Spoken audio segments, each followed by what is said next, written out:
to our virtual Oshkosh Area School Board's Candidates Forum, presented by the League of Women Voters of Winnebago County and Oshkosh Media. This forum has been recorded for viewing on Oshkosh Media Cable Channel 10 and on the Oshkosh Media channel on Roku, Amazon Fire TV, or Apple TV. All the forums will also be available at oshkoshmedia.org and on the Oshkosh Media YouTube channel, as well as on Facebook at LWV Winnebago County. I'm Margie Davey, President of the League and tonight's moderator. The League of Women Voters seeks to inform citizens about major public policy issues and about candidates seeking office. We never support nor oppose any political party or candidate. For more information about the League of Women Voters, access our website at lwvwinnebago.org. To learn more about candidates appearing on your ballot, go to vote411.org. 5 candidates are competing for 3 seats on the Oshkosh Area School Board for a 3-year term. There is one incumbent, Jim Evans. Allison Garner and Kelly Olmstead chose not to run for re-election. Challengers for the 3 seats are Christopher Carnes, Robert James Rigoni Jr., Chris Wright, and Beth Wyman. This virtual forum looks a little different, but it still gives you, the viewer, an opportunity to get to know your candidates. Since we have no live audience, we asked for questions to be submitted in advance through email or phone. These questions may have been edited for brevity or clarity. Candidates received only the first question in advance. They have not seen any of the other questions. We also encouraged our panelists to provide questions of their own. Joining me on the panel tonight are Karen Schneider, publisher of the Oshkosh Herald, and Nathaniel Shuda, editor, Oshkosh Northwestern. Candidates, our timekeeper will give you cues. Please heed the stop sign so I don't have to cut you off. Thank you in advance for keeping your answers concise so that we may cover as many issues as possible. This is not a debate. You will each be given the same amount of time for the same question. At the conclusion of this forum, I will offer you each an opportunity to clarify or rebut something that was said earlier. We'll now go on to our opening statements. You will each have 2 minutes to summarize your background, qualifications, and your motivation for seeking a seat on the school board. Why should voters choose you over your opponents? And we will start this, we're going to go alphabetically, so we will start with you, Jim. Thank you. And I want to thank the League of Women Voters for having us. When I first ran this, I was terrified of this, and now this has turned out to be my favorite part of the campaign. So thank you for hosting in these trying times. I'm in Oshkosh because of this school district. My parents enrolled my sister into school for the deaf and moved to Oshkosh to facilitate going to that school. And then I was born. So I'm here because of the school system. Both my parents were teachers, long-term teachers in the Oshkosh Area School District.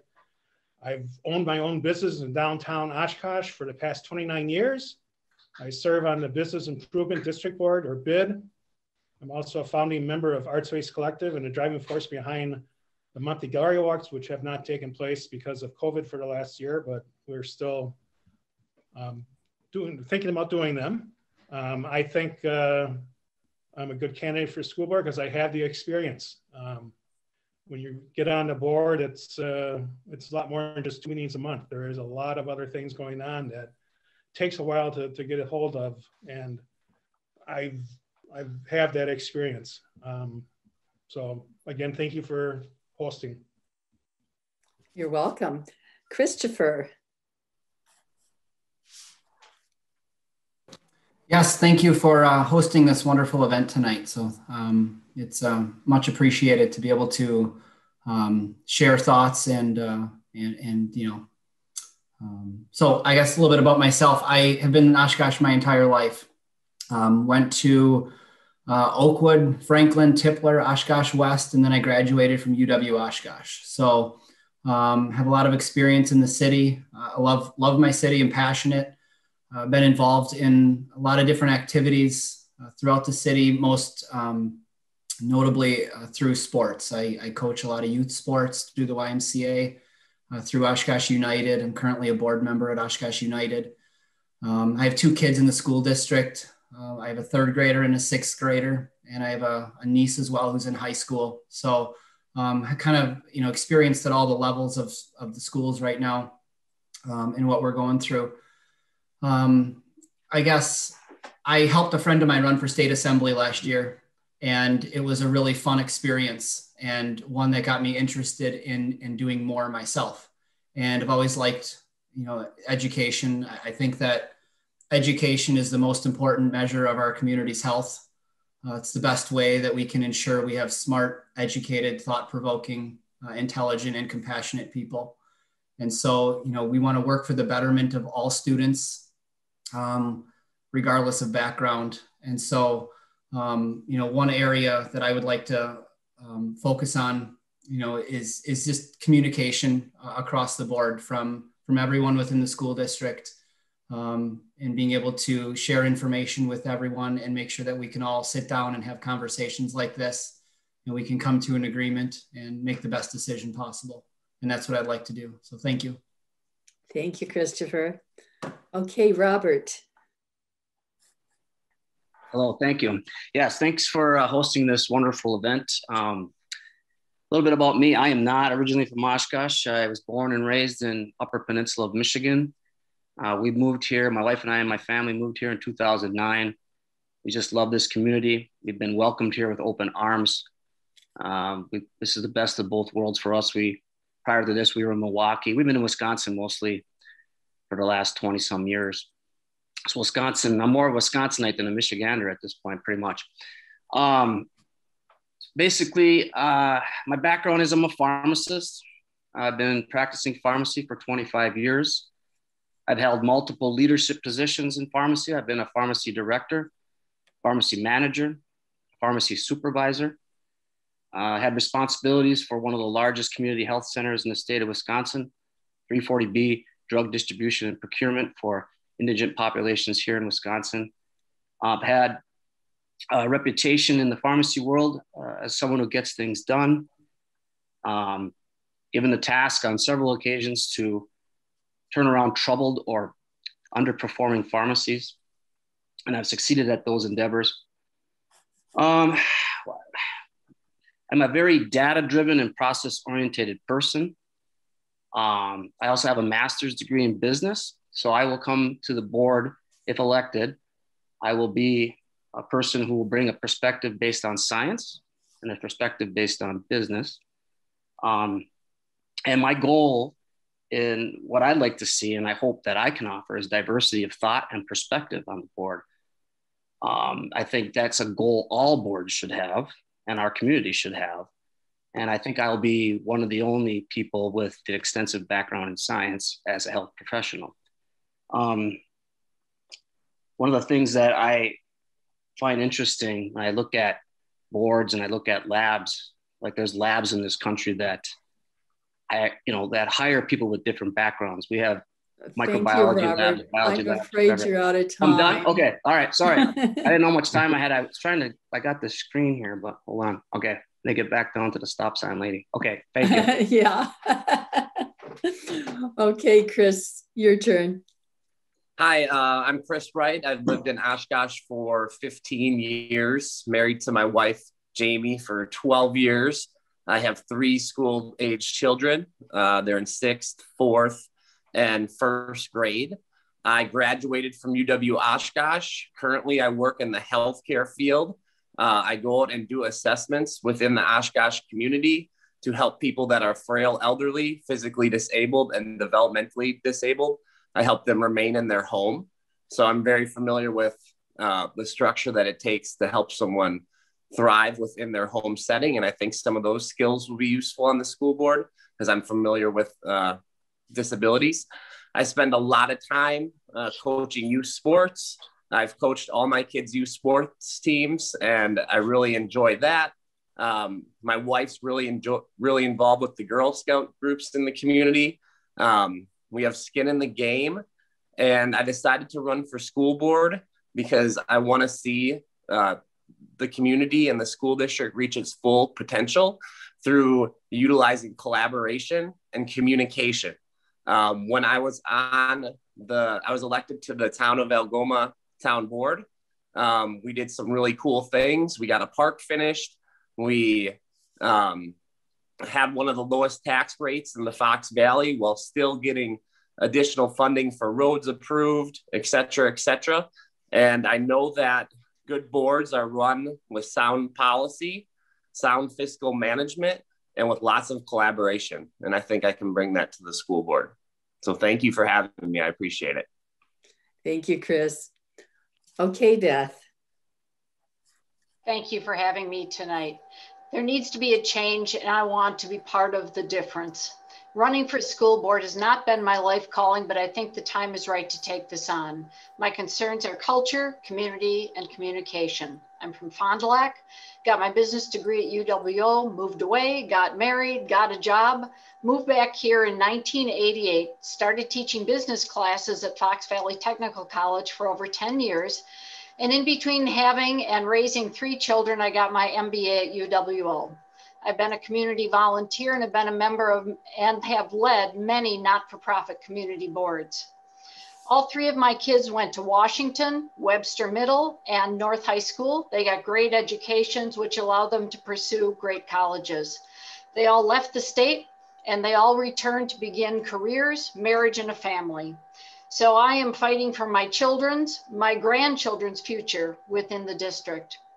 I became involved with the school district certainly as a parent, but my first encounter was in the late 90s when the district decided that the playground equipment at Washington School was no longer safe. They removed it and they didn't have a plan to replace it. Together with Sarah Kroll, the PTO, we fundraised and wrote grants to get the $25,000 it took to put up a new playground for the kids. I was one of the people that traveled to Mobile, Alabama in 2013 and brought back Oshkosh for education. The organization reconnected our community with our school district, and I led the group for 5 years, and we were pivotal in developing the first community strategic plan in 17 years. When you have a strong school district, you have a strong community. It gets bigger and better when more families come here, work here, play here, and learn here. The economy gets better and quality of life opportunities are created for all. If elected, I will be committed to meeting all challenges head on for the good of all of the stakeholders in the community. Thank you, Beth.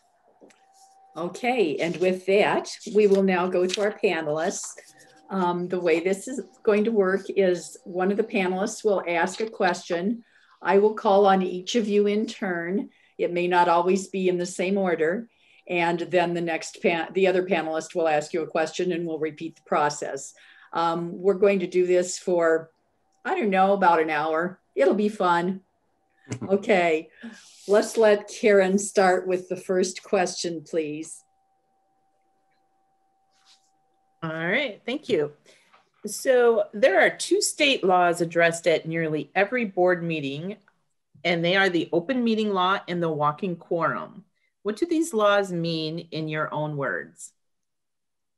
Okay, let's start with Robert. So can you repeat that? The open meeting law and what was the other one? It's the open meeting law and the walking quorum. Well, I'm not familiar with either of those, to be honest with you. To open meeting, in my mind, if that is our current board meeting structure that we currently have, I'm not a fan, to be honest.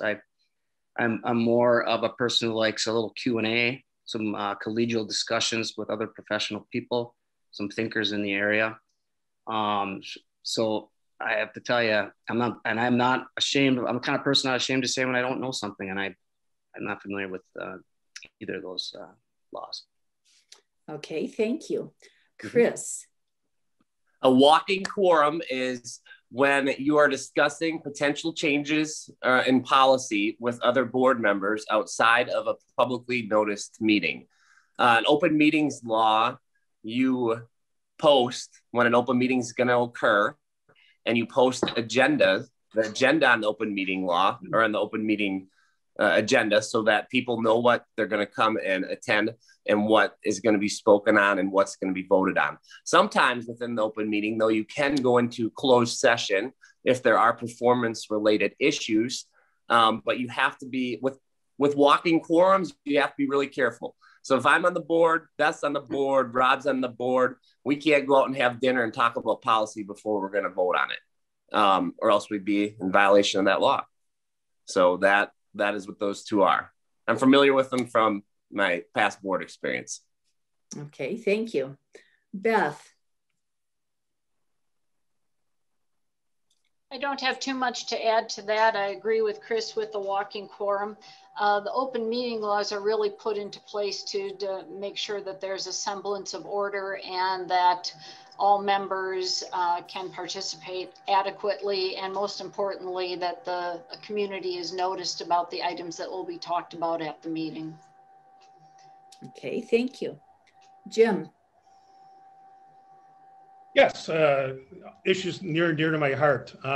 Open meeting laws are basically what was being said about agendas, but it also means that what's on the agenda is the only thing we're allowed to talk about. We're not allowed to talk about other things. We're not allowed to engage with the audience in a question and answer period. The walking quorum is exactly what was being said. We are, anytime there's more than two of us going to any event, we have to publicly notify that event that say that board members are going to be in attendance and no board business will take place. So we are very aware of the walking quorum and we're very aware of the open meeting laws. Thank you. Christopher. So, I mean, is the question that we are just defining what they are? Because it sounds like that's happened already. Or are we talking about more of, I guess, so Karen, I guess are we trying to decide if that's a good process that we have in place or we should do something different? No, it's just explaining in your own words what those two laws mean to you. Oh, okay. Well, then I think they've been talked about. I mean, between the two of them, I don't know that I can add anything more to that. Okay, thank you. We'll move on to Nathaniel then with your first question.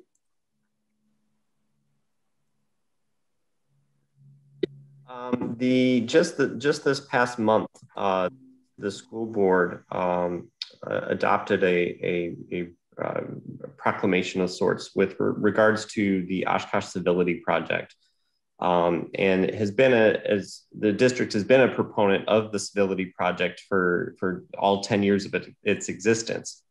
As a board member, how would your words and actions model civility both in the boardroom and in the community?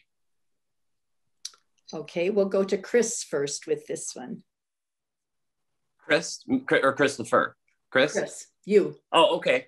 I'm always a big believer in the fact that you should represent yourself well in all scenarios. You should be polite and cordial. You don't always have to agree with someone else, but you need to allow them to have their viewpoint and you need to have your own viewpoint. And when you're in the community, you treat someone how you would like to be treated. My grandmother and my parents told me that since I was little on. And you don't have to be angry at someone if you disagree with them. I believe it's great to have differing opinions. But at the same time, you also need to respect that other person's opinion. And frankly, I think sometimes we get a little out of hand on social media, or some people do, and that's too bad. But me personally, I will respect others and I will treat them like I would like to be treated. And thanks for the question. Thank you. Okay, Rob. Okay, thank you. Well, civility means respect, listening, and trying to make sure that you are very sensitive to others' feelings. I mean, I'm not much into hyperbole. I'm not into attacking other people's character. I'm a person who likes to ask a lot of questions. As a pharmacist, and I'm always asking questions and I'm always engaging with people. And so there's something that I always live by, is that when people lack knowledge about one another, they tend to judge. And I tend not to be a person who judges. So as far as civility goes, I will always be respectful and be cognizant of others and not personally attack people. I don't really like to debate, but I will debate, especially on, subjects that I feel I have a strong background in, but I will always remain. Thank you, Rob. Thank you. Are you able to see our timekeeper? Well, I keep going. I only got like 4 people up at a time on the screen, so I have to keep toggling down. Okay. And then I've got Fran now on the bottom, so I'm gonna just keep her there, I think. Okay. Yeah, that's a good place. Okay, let's move on to Christopher. Thank you for the question.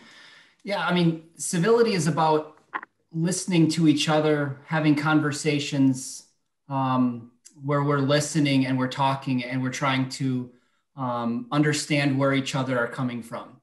I believe in giving people the benefit of the doubt, not judging them, and being able to listen. I like having everybody who's involved, who's most impacted by decisions at the table. And not every decision that's going to be made is going to make everyone happy. It's almost impossible to make everyone happy. But everybody who's has the most, going to be impacted the most by decisions should be heard, should be listened to. And then if decisions are made, they are made taking into account everyone's thoughts and input, and making sure we're doing that in a respectful manner. So thank you.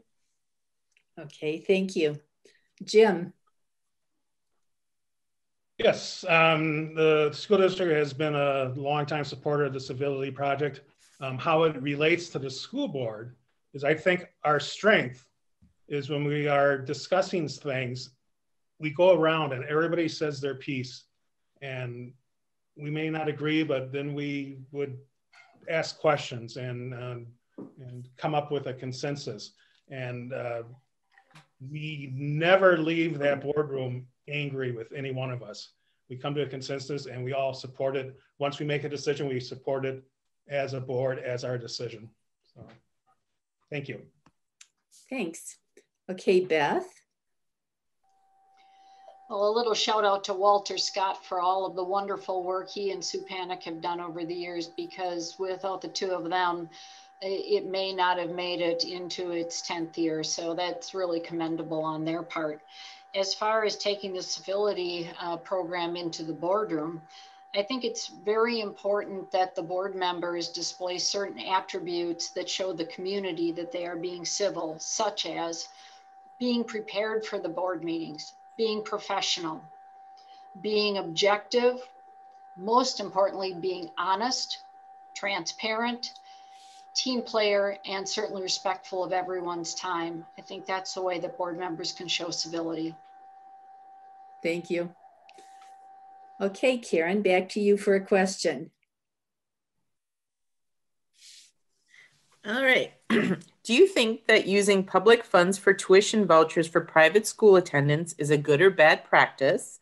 And what would your role as a school board member be with respect to private school vouchers? These are submitted questions. Okay, let's begin with Jim this time. Okay, I've always said, I've wanted no one out there, I am not a supporter of vouchers. I think it takes money away from the public schools, and it's basically the public schools are funding 2 different school systems. They're funding the public and the private funded. What we're doing is we have a legislative committee that one of the things we're trying to do is to get a transparency law on the books where they would have to list the money going to the voucher schools on your property taxes like it's listed for the public schools. We just feel that people should know how much money is actually leaving the district and going to private schools. Thank you. Thank you. Okay, let's go to Beth. I also am not a fan of the voucher program for private schools. When I look at what it takes, what it depletes out of the budget for the public schools, it's really very disturbing, especially in this age of needing more services for more. It is difficult when you have that money per student going to the public schools or a charter school that isn't associated with the school district. I wish there would be more work on it. I like Jim's idea about the legislation process. I think that's a good one. I don't think many people are aware that this process is happening, and it's good to get it out in the community so there can be more conversation. Okay, thank you. Robert. Okay, so school vouchers, in my mind, I understand the issues, I understand the funding difficulties, but I try to think of situations where maybe a parent who has a child is being bullied. We have a bullying problem in our school district, and many school districts have this issue. Maybe the child has a learning disability in a private school, may have some services that may be deemed more effective than the public schools. Or maybe bullying is an issue and it gives these parents an opportunity to get their kid into a different school, be safe. And to me, the school voucher system, as a business person, a little competition sometimes I think is helpful. Competition is what creates innovation. So I understand all the pros and cons of it, but I'm open-minded and I'm willing to listen to all sides on that issue and learn more about it. Thank you. Okay, thank you. Let's go to Chris. Thank you, Margie. First of all, the school voucher program, that is something that is not going to be in the school board periphery because it's a legislative issue that'll come down from the state or federal government. However, with that being said, I think that in some cases, school vouchers work. Examples of this are occurring in inner city areas right now, where kids have options to go to charter schools that are very successful. Do I like that it takes money away from public schools? No, I don't. I wish the formula could be different. I wish the formula could be different. Right now, primarily school vouchers help out kids that are in a lower income range. And that does take money away from public schools with the way it is set up. However, I'm a believer in competition, and I wish the legislature would rework the formula so that less was taken away from public schools, but so that kids could still, and parents could still have other choices. Okay, thank you. Christopher. Great question, thank you. Yeah, I think that as a school board member, we're not going to have a say in this. This is a higher level, more of a state legislative issue. But saying that I am not a fan of taking money away from the public schools, especially since there's not the requirement that the same programs are being offered or the same outcomes are being looked at when it comes to goals and test scores and things like that. So if they are getting public funds, we all need to be held to the same standard. I think, as Jim said, having two different systems in play. But I think one of the problems you get is when private schools then don't offer the same services, and then they have to fall back on public schools to help them out, even though they're taking the vouchers from the public schools. So thank you. Okay, thanks. Nathaniel, you have a question. One of the things that's spelled out in board policy in terms of being a responsibility of the board is talking about the strategic plan, and something that several folks have talked about here tonight already. But one of those pieces of the strategic plan, one of the goals of the strategic plan, is equity. So what does equity mean to you, and how would you achieve that goal of creating equity within the school district? Okay, we'll go to Beth first this time. Thank you. Well, I think equity can mean a number of things, but what it means to me is having an individualized learning plan for each student, where a student can walk in the school, leave everything behind, and really focus on themselves and their studies. 2 years ago, we had the program First that was in half of the schools, and it was like I said, a learning program for each student. Each student is able to see success in a much quicker format. And I think equity to me means the learning experience and being able to move ahead at their pace and being able to succeed at a faster rate than they may have if they had to have class standards. Okay, thank you. Jim. Yeah, basically equity means equal chances across the entire district. I think where I'm most focused on is our increasing poverty level in the district and our influx of English learners. Right now, there are 60 different languages spoken at home in the district, and those are all have equity problems because of language barriers and stuff. So I think equity is, we're working on it. It's a big mountain to climb, but we are making progress. Hopefully will improve greatly in the near future. Okay, thank you. Christopher. Yeah, I think for equity for me is making sure that every student has the opportunity to succeed. Everyone has the access to the same education. And so one of the things I've learned doing research over the last couple months is through the website Wise Dash, you get a feel for some of the differences in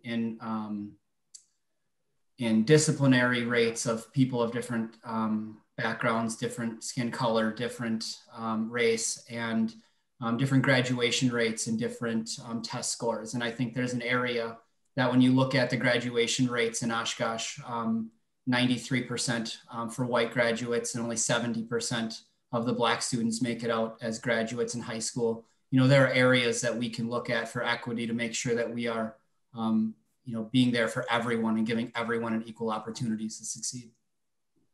Okay, thank you. Rob? Equity means to me that there is a equal path to obtaining your goals in life, education-wise, work-wise, whatever it is. And I think our community, I think our school board, I think our administration's responsibility is to kick the boulders out of the path so that everyone has an equal path to get to where they want to get to, whatever their goals, dreams, aspirations are. And so I read a lot. Will Durant once said the greatest tool we have to fight inequity is education. Education has been a huge role in my life. And we need to make sure that all kids, all families have equal access to the education, and then that the path towards getting to their goals are clear from any obstacles. And that's equity to me. Thank you. Thank you. Chris. Equity means an equal playing field, like everyone before me summarized. However, what do we do to get there? We can read graphs and charts. We can see where we're falling behind. To get there, we need to put the proper supports in place. We need to put the proper programs in place. As a district, we need to research what literacy program is going to best serve our school district. What math program is going to best serve our school district? In certain schools, if we have lower literacy rates and lower math scores, what supports do we put in those schools to raise those scores? So it's in order to actually achieve the goal of an equal fair playing field, we have to put the correct supports in place.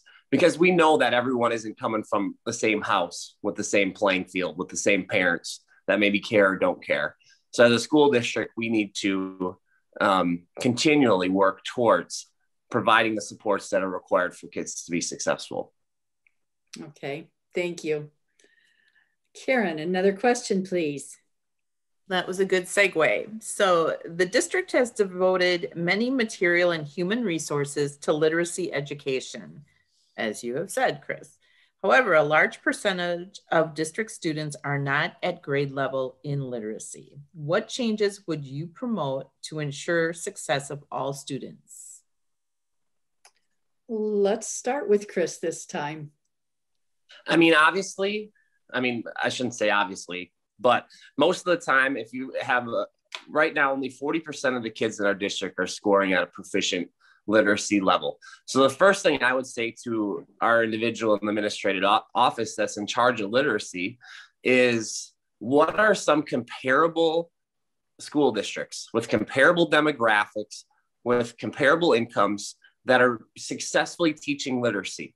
How are they doing that? Give us like 5 options. How could we maybe switch to a different program that might up our literacy scores? My approach would be to be actively trying to problem solve the situation by asking tough questions and by doing research. Because I'm sure there are other school districts out there that are comparable to us in size that have higher literacy scores than we do. Because right now, only 40% of our kids are scoring proficient. And to me, that's not acceptable. Okay, thank you. Beth? Thank you. COVID was devastating for our entire district, but the one thing COVID has brought to mind are different ways to teach. And I'm certainly not saying going back to virtual teaching, but we have learned that there are different ways to apply different methods of teaching. And maybe there's more of an application based, or reading just isn't reading, but reading is part of a program that is more applicatory, if that's a word, to a career or a project in the classroom. I see literacy as not standing on its own, but rather being put together with the sciences, with the social studies, with math. So you have a total package, and maybe it's a different way that a student would learn. Thank you. Jim? Well, this is a real timely subject, because we were discussing this just at the last Education Committee meeting this past Thursday. We are acutely aware of the reading scores, and we are acutely aware that we need to make changes. And I think what will be happening in the near future is we'll probably be looking at the different curriculum for reading and literacy, because it's obvious the one we're using now is not doing what it should be doing. So we're moving on it, and hopefully we'll make progress. Thank you. Christopher? I would like to have conversations with the teachers to understand kind of where they're coming from, where they think some of the shortfalls maybe in that current curriculum are. My 6th grader has been, at least a year behind on his literacy for a while. And he finally, getting 6th grade this year, he found a teacher who turned him on to some books that he really liked, and he has just taken off. And I think, it's awesome to see.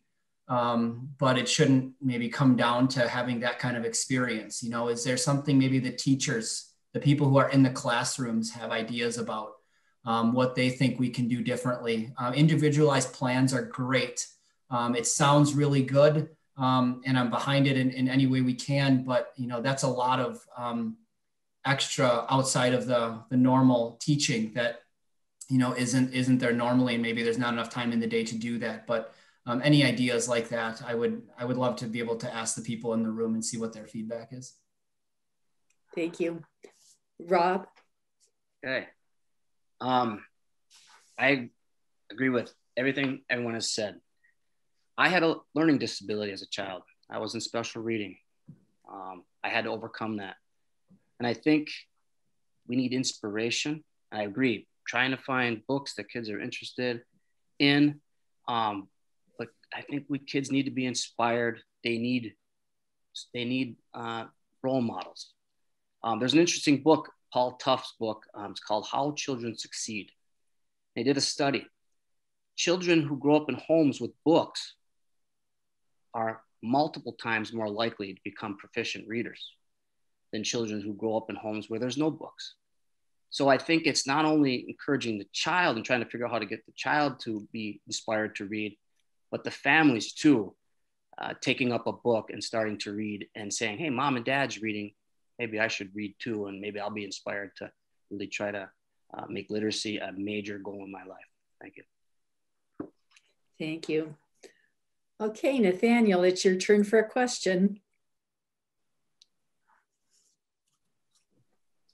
Most of these have been submitted questions, and this one is no different. And I'm just going to read it directly, since I think it's a fairly worded question. It says the district has already announced plans for the, I guess it says 2021, 2023, but I presume they mean 2021-22 school year, and that being in person, 5 days a week learning with an e-academy option. The question is, what lessons can we incorporate from this past year to incorporate into the 5 day a week in-person learning starting in the fall? Okay, let's start with Jim. Hopefully, we'll be through this nightmare that we've been going through, and it'll just be smooth sailing.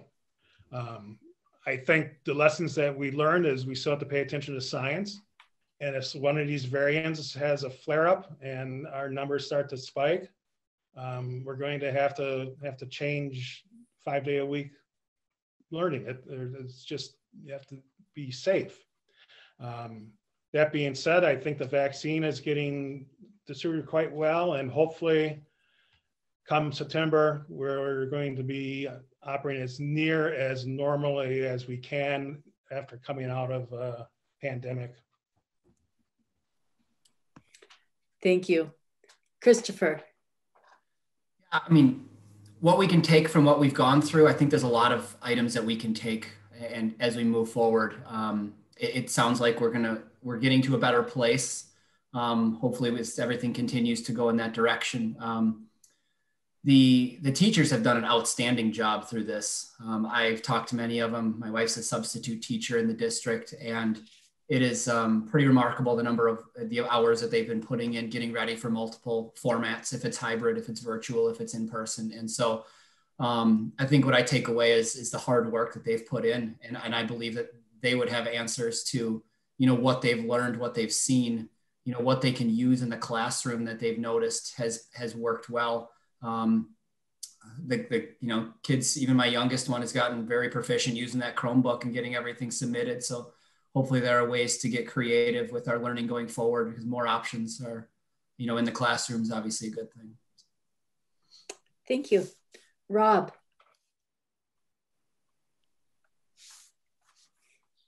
Okay, well, I hope that through all this, we learn that there is a value in a cross-disciplinary approach to some really big problems. And I got involved in this and never thought in my mind I would be involved in running for school board. But what I noticed, it seemed like a lot of decisions were being made in isolation. And big, broad decisions should never be made in isolation. And there's always going to be externalities that you don't think about.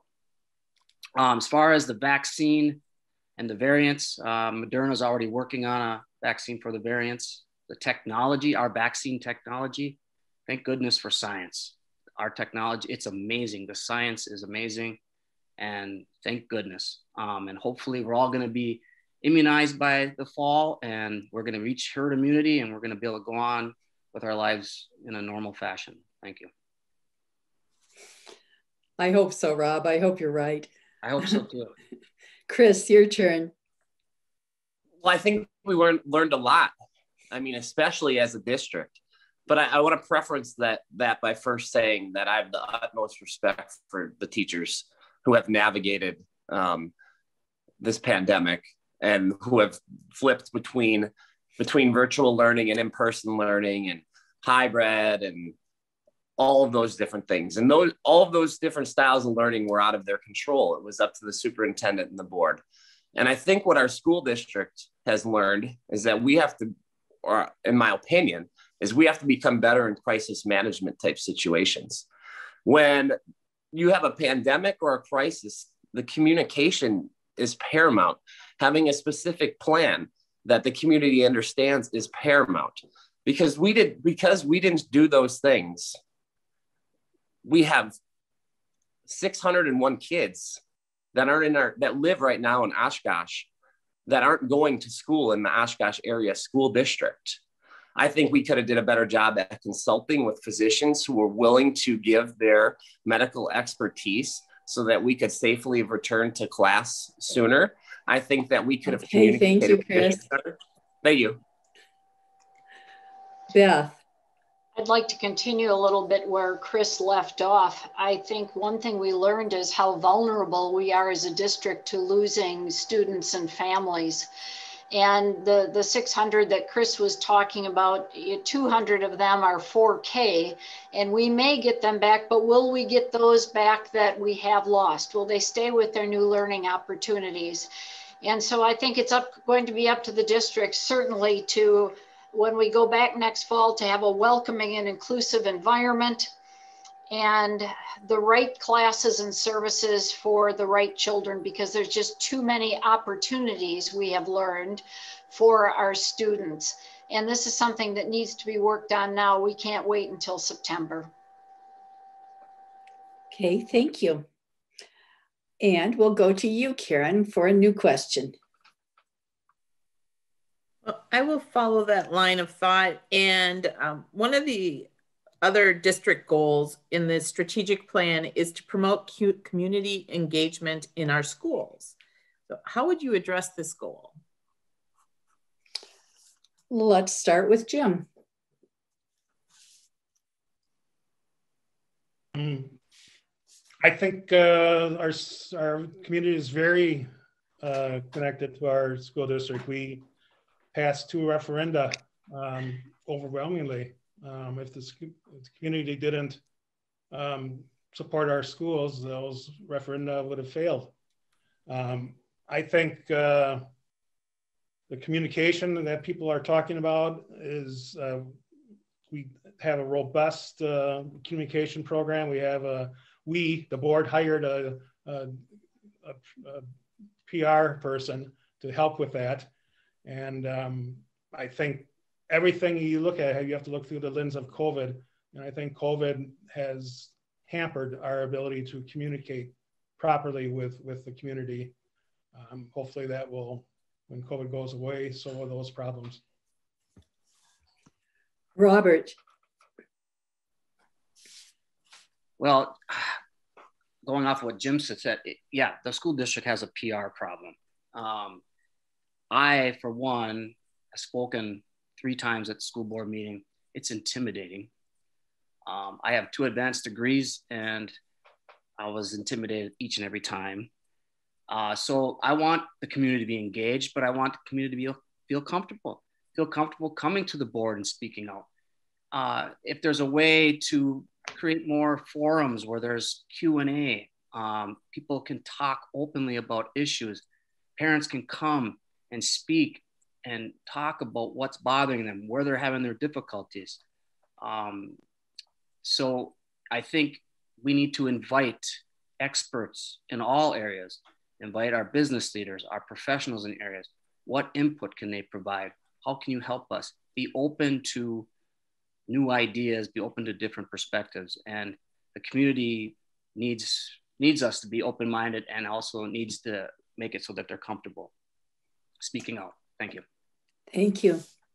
Beth. Thank you. I really feel that the connection with the community, even though the referendum passed, is really difficult at this time. Oshkosh for Education was a wonderful way to reconnect with the community, and that relationship is almost dead. Through Oshkosh for Education, we were able to do Strategic Plan 1 with the community, Strategic Plan 2.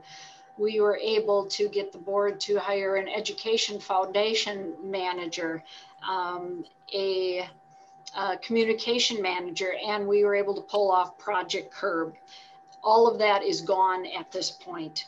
There used to be a group of community members that were involved in the budget, in helping to develop the budget, so the community could understand that there was input from the outside. I really believe there needs to be a community coalition to understand who we are and where we're going, and bring the community back into this process. Okay, thank you. Christopher. Yeah, I mean, community engagement with the school district is incredibly important. I mean, our community and our schools are intimately tied together. And so what can we do to bring the trust back to the community, but also make sure the community has involvement, because we all benefit. Every one of us benefits from a strong school district. And so we need to make sure that we are listening to everybody. We are, if it means people can reach out, they can give their opinions, they can show up at the board meetings, they can make sure that we are accessible, that we are listening, and when decisions are made, that the community is being listened to. And as I said earlier, it's impossible to make everyone happy, but we need to make sure that the transparency is there, and to make sure everyone is having that ability to reach out and make sure their voices are heard. Thank you. Chris. Frankly, we have a lot of work to do. By any metric, any CEO would use, any business person would use, any educator would use. When 601 kids are choosing to leave the borders of your district to go somewhere else, that does not signify good community collaboration. Yes, we passed a referendum that the school district, or that the district supported. However, since then, we've lost a whole school worth of kids. So it is more important than ever to reenact and reconnect with the community. We have to reach out to all stakeholders. We have to communicate better. We have to sell our district better. We have to start listening, or else it's going to hurt the whole school district when we lose 8 to 10K per all those kids that aren't coming, that could possibly not come back next year. It's a catastrophe. And I coach a lot of these kids and their families, and they left. They went to Omro, they went to Winneconne, and they're mad at the district. So we really have to work hard on collaborating with the community if we're going to get back to any measure of where we want to be as a school district. Okay, thank you. Nathaniel, back to you for a question, please. One of the things that several folks have brought up here in the past, addressing the past question, was the referendum. So obviously part of that going towards the school facilities plan, calling for reducing the number of school buildings, consolidating schools, so to speak. The question being, do you support this plan? And or are there parts that you would like to see changed? Okay, let's go to Christopher first. Yeah, so from someone who's been in this district my whole life, building management has always been a struggle. And so I'm all for this referendum. I think it's a good thing to move the district forward. We have buildings that need repair, need replacement, and they need to be done now. But we need to put a strategic plan in place for these buildings to make sure that we don't come into this situation again, that we make sure that we are taking care of them and not falling back to this situation. By combining schools, though, and coming into more super schools, we are increasing other issues that we need to think about. Transportation becomes an issue when we have less schools and they're not in areas that are local. So it's not like it fixes everything. It definitely brings some other challenges that we need to look at.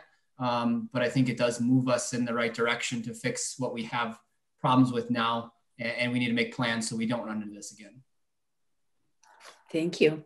Robert? So Yes, I support the referendum, and I think that by consolidating, there's a lot of pros. Obviously, you're going to save some money. There's going to be synergies. You're going to be able to offer more services to kids. But on the downside, what Chris was saying, these community smaller schools that are in the neighborhoods, in the community, you lose a little bit of that. And sometimes I grew up in a small town. I went to a small school. I graduated with 140 students, which was considered a big class. So sometimes you lose that close-knit community feeling. And we have a lot of these neighborhood schools. And I think people are going to feel like they're going to lose some of that the neighborhood's supporting that school, and to have that school close and consolidate with another one, I'm sure there's going to be people who are going to miss that close-knit feeling. But I do understand the synergies of consolidating the schools as well. Okay, thank you. I went to a high school that I was part of a graduating class of 40. I will say it's a lot easier to be in the top 10 that way. Okay, Chris, it's your turn, please. Obviously, our facilities are really old on average. We had facilities built for when we were in the Cold War. I mean, they're very old, but it doesn't necessarily mean that now just building mega structures is 100%, and I'm not saying mega structures, but larger buildings that house more kids is necessarily the answer to fixing all those problems. I think we need a clear and concise strategy on how we are going to work through all of our buildings problems. I think we put a lot of money up in this last referendum. That's going to fix a few schools' problems, but we still got how many schools left with problems? We need a clear, concise, long-term plan that we can show to taxpayers that can say, this is step A, this is step B, this is step C. Because I mean, the kids at Oakwood, my kids go, whatnot, they still got pails they're using in their cubbies, to put their stuff in. Okay, thank you, Chris. Yeah. Okay, Beth. I believe, and maybe Jim can confirm this, I believe that there is a 10 or 20-year plan. There is a long-range plan for facilities. And I think it's very well thought out, that shows a lot of the consolidation.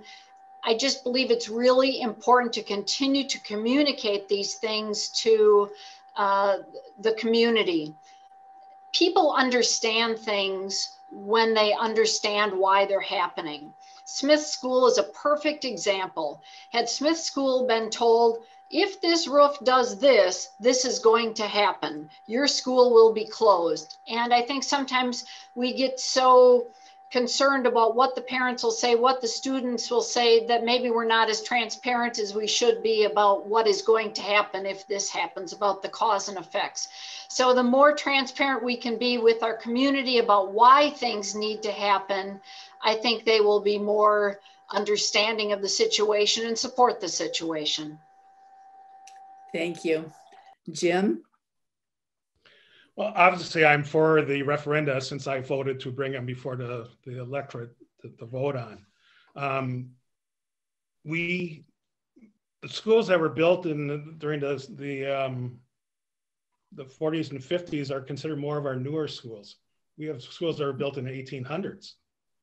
And our capital referenda has things being built into almost every school in the district. We have a couple ones that are brand new or recently remodeled that aren't going to be touched, but otherwise the rest of them are going to be touched as far as secure entrances, remodeling floor space and classrooms. So all the schools are going to benefit from the referenda.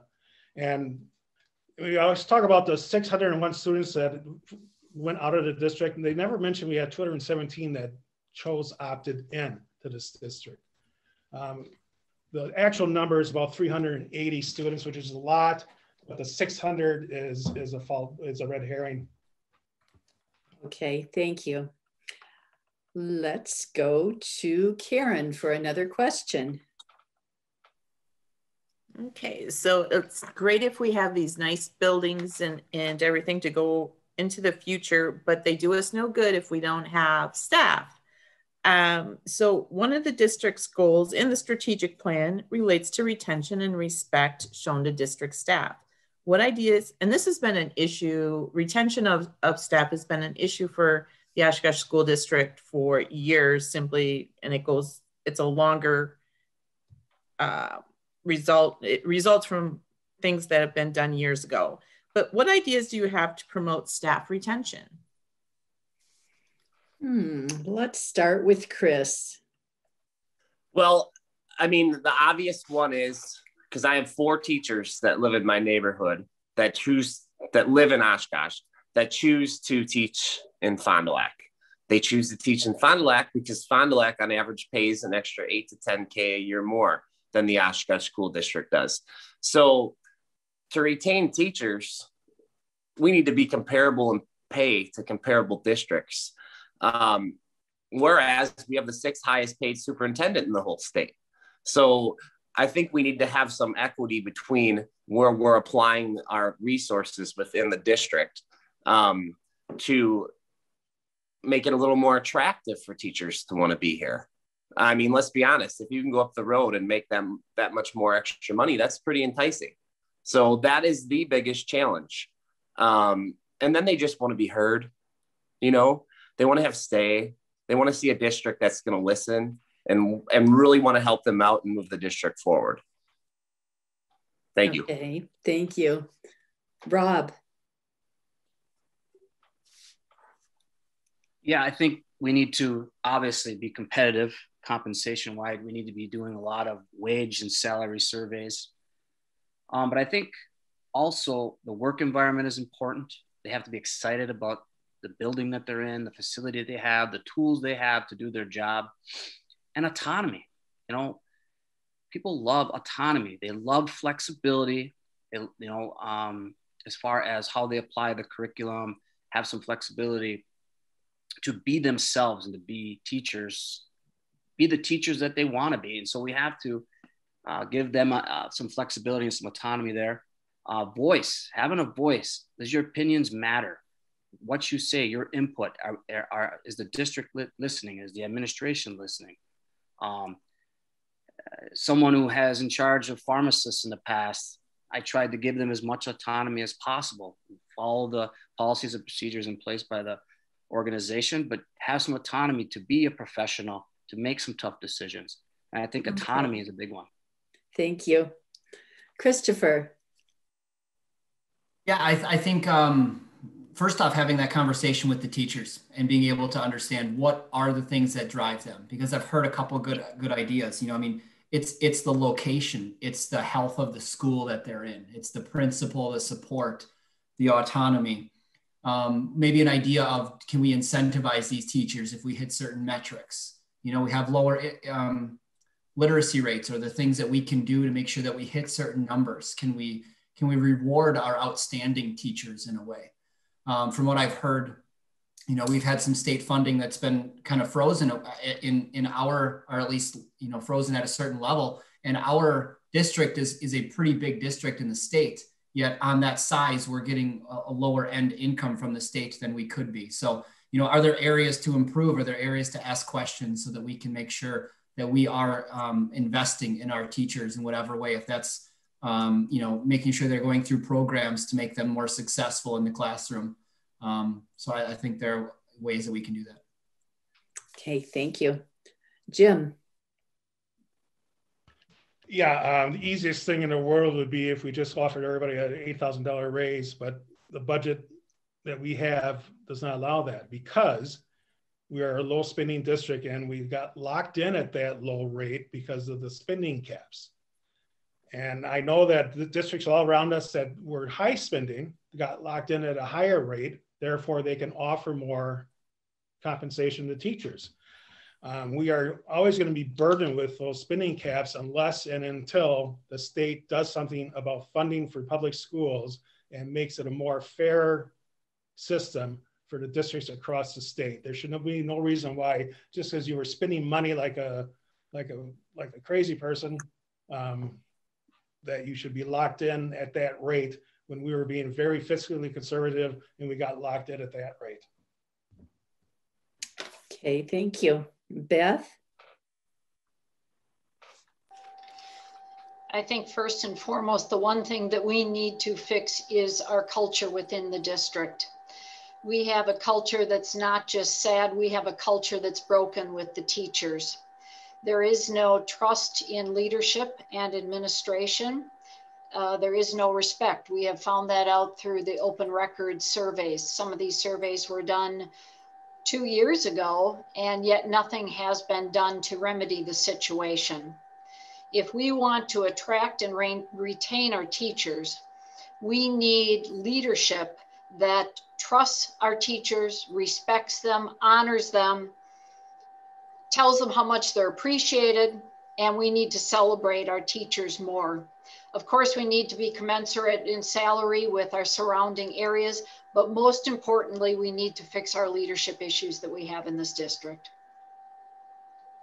Okay, thank you. Nathaniel, do you have a new question for everyone? I do, and I'm. Don't worry, Margie. I'm going to go off script, but I'm going to behave myself.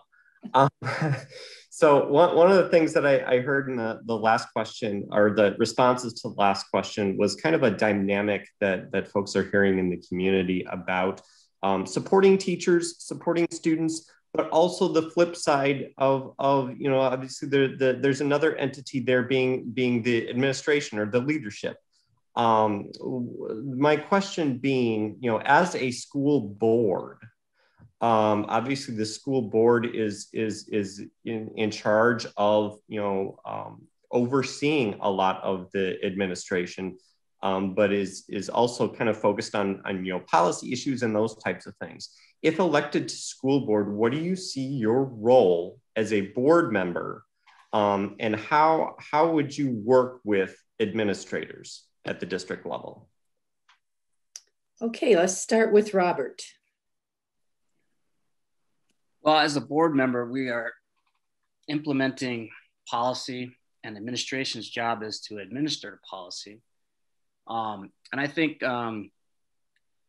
as a board member, I'd be very curious in what leadership skills, a lot of it, you're looking for leaders, and leaders are people who can synthesize inputs and come up with a decision based on a multifactorial amount of inputs coming in from the community, from the stakeholders, from the teachers. And basically, my thing is I always will ask a lot of questions, engage with administrators, like to talk to teachers, understand what their frustrations are, if they're not being heard. I gotta check my time here, sorry. What I would look for in administration is just good leadership, and I'll leave it at that. I ran out of time, thanks. Thank you. Chris. The most important part that a board could do is set a good vision through a well thought out strategic plan. That strategic plan has to be prepared with lots of stakeholder input so that you can get community buy-in. From what I understand, some of the community buy-in has dissipated from our last strategic plan. It's going to be important to bring that community buy-in back in to the strategic plan. And then we need to hold our superintendent accountable at administering that strategic plan. These are our goals. This is the community vision. This is your job to have our school district achieve those goals with our assistance and resources, of course. But if you don't have a clear-cut set of goals and priorities as a board, you're not a very good board, in my opinion. And you'd be setting your leadership up to fail. So you got to have a good working relationship with your leaders, but you got to have expectations as well. Okay, thank you. Beth. Thank you. I think the most important thing that a board can do is maximize student achievement. And you do it by setting guidelines and policies, by setting a budget that will maximize their experience. Certainly, hiring the superintendent is one of the board's primary responsibility, but even more important than that is developing a framework of accountability. And when we've looked at past few years of evaluations for the superintendent, we did not see any specific items that she was accountable for, and that needs to change and be tied back, as Chris said, to the strategic plan. Okay, thank you. Jim. Yeah, the only administrator that this board has any authority over is the superintendent. All the other administrators report to that person. We are, if we have questions in a particular area, we can email those administrators and find out the answers. But as far as any authority over them, it just is not in state law. So I think, you got to respect you got to stay in your lane as a school board member. Okay, thank you. Christopher. Yeah, I want to make sure that there's open line of communication. I want to be visible. I want people to make sure that they know that they are welcome to share their input. I welcome teachers, principals, administrators, or teachers and principals, if they want to come to board meetings, they want to share their thoughts. They want to show, what's going on in their world. I want to make it a priority for myself to make sure that I get to every school in the district in my 3 years on the board. I want to be visible. I want to see what's going on. I want to rebuild that trust. I want them to know that we know what's going on out there where they are. And I think that's incredibly important, especially right now when you see how they're reworking classrooms, how they're making it safe for our students. It's important for the people making the decisions to make sure that we understand what's going into that, and we rebuild that trust all the way from the teachers, principals, administrators, superintendent, and to the board. So thank you. Okay, thank you. Karen, do you have a last question for us? It's my last question, or it's the last question? Then we'll see if Nathaniel gets one. Well, then I'm going to go in a different direction and ask, why should voters choose you over your opponents, and what will you bring to the board that they may not? Okay, great question. Let's go with Chris first. Because I have a proven track record of taking on difficult challenges and getting them done. I think my biggest attribute is my ability to collaborate with others, to be visible in the community, to listen to all different viewpoints, and then to realize who needs to get put in the right situations and places to actually accomplish a task. I'm not a talker. Well, I am a talker. I like to talk, but I'm more of a doer than a talker, in my opinion. I use my conversation and skill set to, in order to accomplish anything big, you got to get the right people on the same page with the same vision and the same plan, or else you're just going to be spinning your wheels. And I think that I'm the person that's proven through my past governmental experience and through my past leadership experience that I can do those things. I want to have a higher reading literacy score. I want to have happy principals, happy school staff, and a superintendent that leads and that's continually wanting to accomplish tasks for the district. That's why I think you should vote for me. Thank you, Chris. Beth. Thank you. In September of 2017, I launched a day of Project Curb, and we were able to get together 1,000 volunteers, and between grants, in-kind donations, we were able to raise $250,000 for amenities and landscapings for all of our Oshkosh schools. That was under my leadership, and I think from that experience, you can see I can put together a team, I can delegate, and most importantly, can bring everyone together to accomplish a goal that many said was going to be very impossible. I think one thing we need to really do is Stay positive. We have a referendum that has passed, and it's the perfect opportunity to reinvent ourselves, our district, and our community. And let's take advantage of that and move forward to a positive light. I'm ready for the challenge, and I ask for your vote. Thank you, Beth. Jim. Yeah, Project Curve was a great thing. I remember when it was presented to the board, and later on I said, you know, this Project Curve thing, that's screaming for board participation in it. And we as a board, sweat, that was a hot day. I remember that. And now the question just kind of blanked on me. What? Vote for me. Why you want to vote for me? I had an old former school board member come up to me once and said, you know, it really takes about 5 years to understand everything that goes on as being a school board member. And I just passed that. I'm in my 6th year now. So I think I really have a handle on how to be a good school board member. I believe I can make a difference in the city of Oshkosh with education. And as was pointed out, we got 2 new schools coming. The future of the Oshkosh School District is bright, and I want to be a part of it. With your vote, I will be. Okay, thank you, Jim. Christopher. Yeah, so I care about Oshkosh. I care about the community. Having been here my whole life, I understand the dynamics of the city. I understand the differences between the north side and the west side.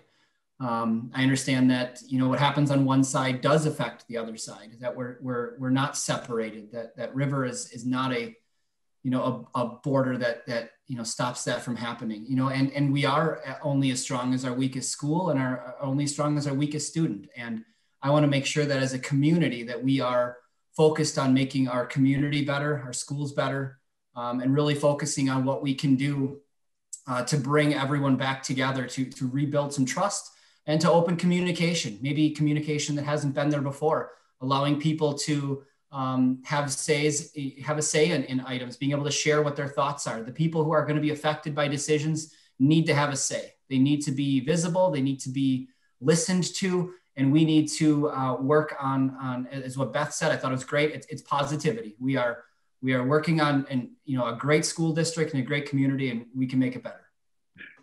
Thank you. And Rob. Okay. Why should you vote for me? Well, I'll be the first one to admit when I don't know something. I'm a curious person. I like to look into things. I don't like not knowing something. I don't know a lot about board rules, as witnessed by the first question today. I had no idea.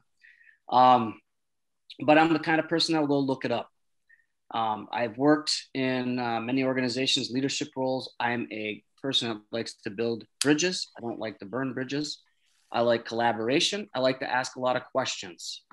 I will ask a lot of tough questions. I will scrutinize. I understand when it comes to research, I understand confidence intervals and p-values. So I'm hoping to be positive and provide inspiration and just ask a lot of questions and give a different perspective on things. Okay, thank you. I have a question now that will go fairly quickly, even though it's a long question. The reason is because it's multiple choice. Now you don't get to just say A, B, C, or D or whatever. You will have to give me the answer. So listen carefully and I will repeat these. The state budget that was developed by Governor Evers includes many provisions that would be helpful to the district from a financial viewpoint. Which one of these proposals do you see as most beneficial to the district? And the answer is special education aid increase, per pupil revenue adjustment, low revenue limit adjustments, sparsity aid, or high cost transportation aid. Do you want me to go over those again? Yes. Okay. Special education aid increase, per pupil revenue adjustment, low revenue limit adjustment, sparsity aid, and high cost transportation aid. Y'all ready? Okay, let's begin with Christopher. I guess the one that jumps out at me is the per pupil revenue adjustment. I think that would, immediately bring, more money for each student into the district. There's a couple of them I'm not as familiar with. I'm going to look them up when we're off the call today and learn about those. But that's the one that jumped out at me. Okay, thank you. Robert. To me, it would be the special education age. As we're getting better and better at diagnosing learning disabilities. So as we get better at diagnosing and identifying learning disabilities, I believe we'll have more children who will fall under that category of a learning disability. And as a person who's had 2 learning disabilities and benefited from special education, I think that will have a major impact because I think as time goes on, we're going to be much better at identifying these issues early and being able to diagnose them sooner.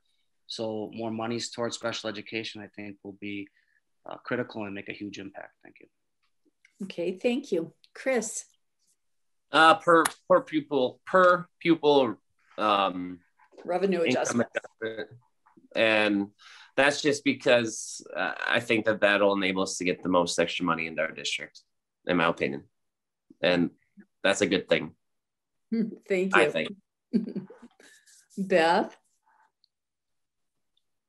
I'm also going to go with the per pupil revenue adjustment, but for maybe a little different reason. I think it really urges us to be very competitive with the other alternatives that students may have. So the better we can be, the more students we have coming into our district and the more income we will have coming with those students. It really forces us to be good. Okay, thank you. And Jim? Well, out of the 5, the high cost transportation really wouldn't have any effect on our district at all. The other 4 are all very important, but I think the ones that would help out the most is that low revenue adjustment. Again, I've mentioned it before, I don't want to sound like a broken record, but we are locked in at a low rate. And the sooner we can take care of that, the better it's going to be for the district. Okay, thank you. At this point, I'm going to give each of you up to 1 minute to either clarify or rebut something that was said earlier, if you want to. You can comment on anything that you said or somebody else said. What you cannot do is create a dialogue. You can't ask them a question and ask for a response. You can just make your statement on that. Does that make sense? Okay, let's start with Jim. Okay, I just want to mention that I think we have the best teachers in the state of Wisconsin teaching in Oshkosh. As far as I ran out of time when we were talking about compensation, we have improved step and lane compensation changes for employees to get them up higher. When we were first talking about referendum, Dr. Gunlock had his chart and we were way down at the bottom. And now with our step and lane changes, we're getting closer to the middle, not where we want to be, but moving in the right direction. Okay, thank you. Christopher. Yeah, I don't have anything necessarily to clarify. I just, want to say that, running for school board is, for everyone on here. I guess I'll thank everyone who's decided to run. It's a big step to run for public office and to run for school board. It's an important piece, and school districts are, vitally important for our community. And so I thank you guys for taking the time to put this together. It's been wonderful. So thank you. Thank you. Robert.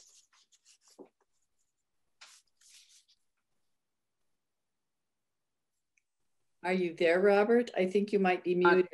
There. You can hear me, right? Okay. I don't have a whole lot to add other than, looking at the board's role with the administrators and understanding that the superintendent answers to the board. And the same thing, I mean, accountability is important. And you're looking for a superintendent who can have good leadership skills. And that requires an ability to make tough decisions and to be able to reach out to other disciplines to try to come up with a good solution to things or some good ideas about things. And yeah, I mean, as far as the teachers, we do need to be competitive. We need to figure out, you know, how we can make Oshkosh a desirable district for our teachers and for our parents and our children. I mean, it's a critical, and right now after a year of COVID, it's more critical than ever. So thank you. Thank you. Chris? I just want to say thank you for having us. Thank everyone who's running. Civility, I think, in the community is something that that we can all work towards improving. And really, there's a lot of good things happening in Oshkosh. There's a lot of good things. I personally just want to work hard to take those things even to the next level. So thank you for your time, and thank you all for running. And it's been a pleasure. So thanks. Thank you. And Beth? Thank you for having us tonight. I think it was a great discussion and the questions were great. And thank you, Nathaniel and Karen. I haven't seen you in a while, so nice to see you. I'm running because I want our district to be the district of choice in this whole surrounding area. I want people to come back to schools instead of going to virtual learning there or private school there. I want us to be the most special district here, and I know we can be, and it's why I'm running. And most importantly, we need a healthy district because it is critical to the economic success of our community. We all work in this together, and we have to be wonderful partners to be able to ensure that Oshkosh is going to be just great down the road into the future. Thank you very much. Thank you. And as a member of the core team for the Oshkosh Civility Project, I'd like to also thank you all for being very civil tonight. It's greatly appreciated and needs to happen in all of our government meetings, as I'm sure we all are aware. This concludes the forum for Oshkosh Area School Board. On Tuesday, August 6th, you may vote for 3 of the school board candidates: Jim Evans, Christopher Carnes, Robert James Rigoni Jr., Chris Wright, and Beth Wyman. The polls are open from 7 a.m. to 8 p.m. If needed, you may register when you go to vote on election day.